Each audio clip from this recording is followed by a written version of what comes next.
What about seat belts? I mean, have we finally gotten over the fact that you got to put the seat belt on? I mean, is this Yes and no. I think our overall seatbelt usage rate, our last survey was, I think, 91.6% here for all vehicle types. That's pretty good. Now, and if you ours is higher than the nation, by the way. Indiana, our seatbelt usage rate is consistently over the last several years has We're been kind of higher an independent state. I'm surprised that, you know. Yeah, I think the state average is 85, or national average is 85%. About 85, yeah. But passenger cars were closer to 95%, but pickup trucks, as Donna mentioned earlier, they're down around 85, 86% seatbelt usage rate. And so it's substantially lower, and that drags down when you have about a third of the vehicles are pickup trucks in the state. That brings the average down. As we talk about in the rural areas, when you're looking in the rural areas, pickup trucks more prone to roll over. If you roll over a pickup truck and you're not belted and you're ejected, your chances of survival are very, very small. And so, another interesting point about seatbelts is a majority of our fatalities, I think 52% of our fatalities in 2012, they were unbelted. I mean, just think about that. That just shows I'm just going down to the store. Most accidents happen within a few miles of your home, too.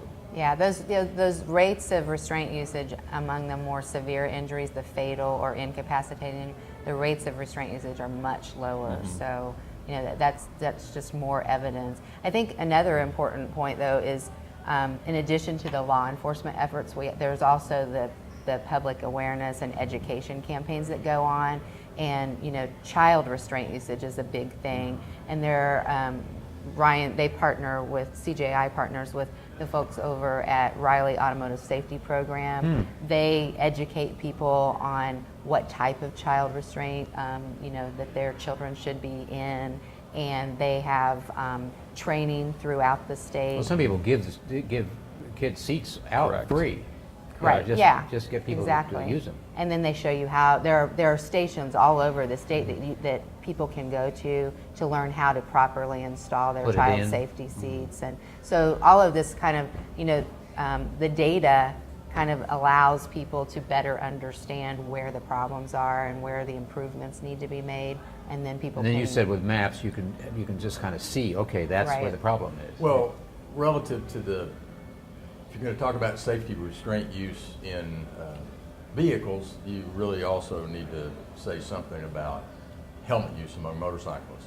Now, helmet use across the United States for motorcyclists is a politically very touchy subject. Yeah, that's like the flag. For example, I mean, related to that, New Hampshire, is it New Hampshire? Vermont, I can't. Don't tread on me, state. Oh, New Hampshire, no seatbelt? No seatbelt law at all there.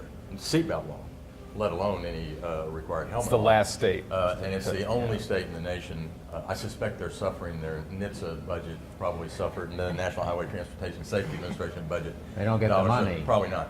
But Indiana's rate of helmet use among motorcyclists and mopeds is below the national count. So nationally, it's around 2/3 of motorcycles nationally. But that's a mix of states that have mandatory helmet laws, and there's only 10 or 12 states actually that have mandatory helmet laws.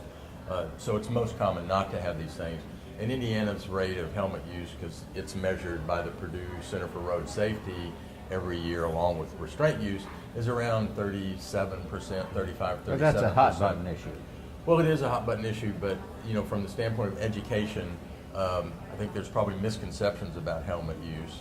But helmet use is as Ryan noted about restraint use, I mean, it's a 33% effectiveness. I mean, you could sort of reduce fatality rates among motorcyclists. Well, I knew some buddies, and you know, I don't know whether the helmet would have helped them, but they never made it. They just smashed. Well, and increasingly moving down the sort of transportation food chain, if people lose their license, well, increasingly their transport of choice is a moped.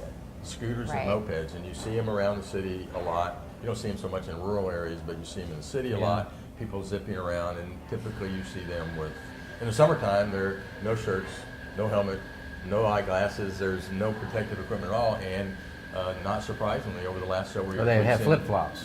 We have seen increases in moped fatalities and serious injuries.